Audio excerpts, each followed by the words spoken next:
Bom, a nota oficial do Inter enviada hoje, depois dessa informação que foi divulgada por alguns colegas, que ele teria passado por um novo procedimento cirúrgico, Inter, ao meio-dia e 27. Diante de informações equivocadas que circulam, que o goleiro Sérgio Rocher realizou um pequeno procedimento como parte do processo de tratamento previamente planejado.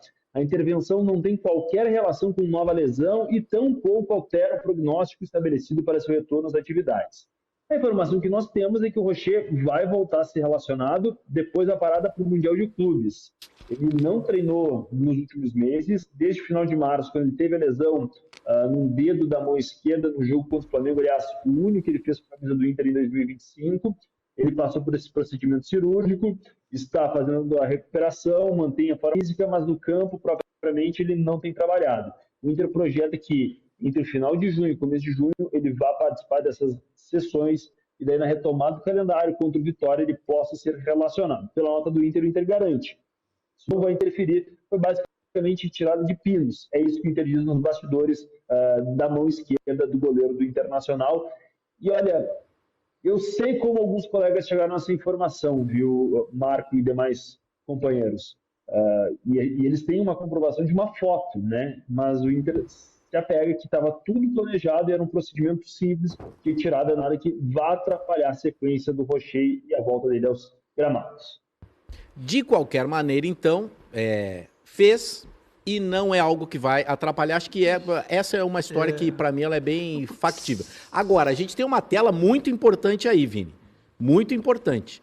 Que é a relação de números de jogos do Inter desde a chegada do Rocher e o número de jogos do Rocher. É óbvio que ninguém tem uma lesão porque quer. Também está muito claro que ele não é um jogador negligente.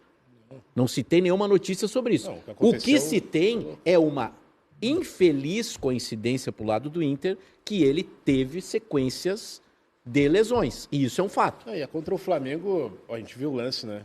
Pô, aquela lá contra o Flamengo o cara estava pronto para jogar. E 2023 vale dizer que ele chega no meio da temporada. Também... o número... Porque assim, ó, a gente tem uma outra tela, eu acho que essa outra tela que ela é a mais legal, mas fica... Não, volta na outra, devagar. Uma coisa de cada vez. Aqui, ó. Em 23 ele chega no meio do ano. Faz 25 jogos, ok. É metade dos jogos que os times brasileiros fazem. 24, 35 jogos. É pouco para um goleiro titular de time brasileiro que faz 50 e poucos. Ele não jogou o gauchão do ano passado e desse ano. Inteiro, né? Inteiro. Ele nunca jogou o gauchão.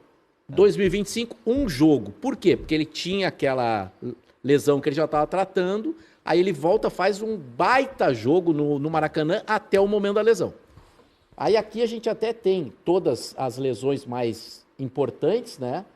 De 24, perdeu 15 jogos em 24, 25, 10 jogos, e fratura na mão. Ano passado foi na semifinal do Gauchão com o Juventude, aquele jogo que vai para os pênaltis. Exatamente, isso. Que aí o Inter não vai à final, né? Então ele joga só essa partida. Aí ele jogou 61 vezes, ficou fora por lesão 44 vezes. Esse é o dado. Agora vem a outra tela, por favor, Matheus. A outra tela, ela tem outras explicações. Bota no telão ela, por favor, sempre no telão. 120 jogos desde a sua chegada, o Inter. Ele jogou 61. É a metade. Isso é pouco. Sim, se tu quiser fazer um cálculo pelo salário... Fora por lesão 44, ganha. Fora por suspensão 2 vezes, legal, fora por convocação. Bem legal. Essa tela tá maravilhosa. Tá. Convocação também culpa zero. É a coisa positiva. O cara é bom pra caramba, ele é o goleiro da seleção uruguaia. Vai estar na Copa. Ao que tudo indica. Agora, vamos pegar esse número só aqui pra gente começar, Diogo. Ele joga a metade dos jogos do Inter enquanto ele está no Inter. Se tu for fazer um cálculo assim, a Premier League faz muito isso, né? O custo de um jogador, se ele fica fora, se ele não fica, por isso eles querem acelerar a volta dos jogadores. A gente fala do Palmeiras, que tem um hospital dentro do CT e tal. Se a gente for pegar pelo número de partidas que ele não jogou, olha, é complicado assim, uma relação custo-benefício difícil. Né? Essa última lesão é mais complicada, porque a lesão dele, estou mostrando ali para a imagem, ela foi no meio da mão, assim, não foi no metacarpo, no dedinho e tal, como no Vitinho, por exemplo, foi no meio da mão. Para goleiro é terrível, ele teve que colocar pinos assim no meio da mão esquerda. Então não foi uma coisa simples, de fato. E é terrível para o Inter, porque embora o Antony tenha dado conta do recado, fez ótimas partidas, a gente entrevistou ele aqui, né? Uma cabeça ótima, excelente. O Rocher é uma referência, né? Ele é um goleiro de hierarquia, o goleiro da seleção uruguaia, o que ele fez no jogo com o Flamengo, né? O Inter precisa dele, o Inter precisa muito dele. Olha, se o Inter conseguir entregar o Rocher para o jogo com o Flamengo, e eu já não sei, mas vai conseguir com o jogo do Flamengo, porque, voltando um pouquinho, eu não entendo por que isso não é dito. Porque, se é simples o procedimento, por que não, de forma simplificada, isso foi explicado antes? Eu não entendo. Mas a gente tem um isso padrão, é ruim né? para o jogador. Mas Tu gente... lembra do Jeromel? Sim. Para usar um exemplo, só para dizer do outro lado também. O Jeromel teve um tempo que ele não voltava, ia e voltava. E aí teve um momento que ele deu uma entrevista para um outro assunto, que ele foi requisitado pelo Grêmio, e ele disse, olha, eu quero falar da minha lesão. Olha, eu não estou voltando por causa disso. O pai dele falou também, o pai dele falou uma vez. Eu avisei para os médicos que eu tinha sentido uma dor, e eles não levaram muito em consideração, e aí eu voltei a treinar, e aí tive que dar um recuo. Ele explicou, mas falando porque senão fica ruim para ele. É a mesma coisa o Rocher, daqui a pouco alguém vai dizer, o Rocher só joga pela seleção uruguaia. Pô, mas se tu explicar, aí fica mais fácil. Mas assim, transparência. Realmente, em relação ao Rocher, eu não consigo ter uma bronca por conta disso, porque tem lesão, nesse número de fora por lesão, tem coisa que não tem como... assim, o lance contra o Flamengo, o que eu vou falar, né? Não, claro. Só para concluir, Diego, só que tem um padrão de comportamento institucional no Inter que me incomoda, tá? Que é a falta de transparência para lidar com o momento dos jogadores e até a lesão. Eu não sei qual o problema de falar sobre a lesão do Rocher. É justamente uma lesão que acontece em campo. Só que lembra lá em 2023, um Grenal que o Inter vence o Grêmio por 3-2 no Beira-Rio, que o Rocher estava com a costela machucada, fissurada. Uhum. O Inter só falou depois do jogo. Só depois do jogo. Antes do jogo, eu sei por ninguém que o Inter falou. falou depois do jogo por 2 motivos. Motivo 1, porque ganhou. Ô, Vini. Motivo 2, porque ele falhou. Senão não falaria. Senão não falaria. Então, olha esse comportamento. De não ser... Por que não fala antes? Que mania. Não, agora, o Simon chamou. Fala, Simon. O Rocher terminou 2024 lesionado. Ele teve um choque no Verratti na rodada de número 33, 34 em São Januário ano passado. Eu vou tentar descrever o lance para quem tem boa memória vai lembrar. Ele dá a execução de um tiro de meta, a bola não passa no meio campo, o Vasco recupera e ele vai dividir uma bola fora da área com o Rocher. Um lance muito forte, imagina, o Verratti quase 2 metros, 100 quilos praticamente. O Rocher também é bem grandalhão, os dois se chocam. E ele tem uma lesão nesse músculo entre a coxa e as nádegas. O Inter não tornou pública essa lesão, ele joga no sacrifício para tentar ajudar o Inter do passado no Campeonato Brasileiro. Então, ele termina o ano de 2024 e o Inter não torna pública essa lesão também. Ele vai para o sacrifício. Então, é mais uma informação que a gente traz dos bastidores que o Rocher, quando ele, mesmo não estando 100%, ele tenta jogar, ele tenta ajudar, só que dessa vez não tinha como, né? Porque foi uma fratura que ele teve na mão no jogo que voltava a defender o Colorado. É que a minha questão é a seguinte: se tivesse transparência no que teve o Rocher, o que ele não tem, não teria essa polêmica do que história é essa de nova cirurgia? Fez nova cirurgia, não foi? E só tem outra explicar e pronto. E tem outra coisa, né, Diogo? Hoje está aqui o Vitor com a gente, o copeiro do perfil O Copeiro do Grêmio Futebol Porto Alegrense.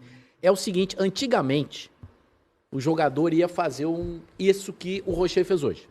Um procedimento normal segundo o Internacional. Mas é num hospital, não é em casa, nem no CT. Para a imprensa ficar sabendo, alguém do hospital tem que conhecer o Diogo Olivier, ou o Vini, ou o Simon, e ele ligava para essa pessoa ou contava para essa pessoa. Ok? Isso. Hoje em dia, com os identificados e com essa cobertura ampla e nichada de um time de futebol, o comunicador, o influenciador, o identificado, ele pode estar em qualquer lugar.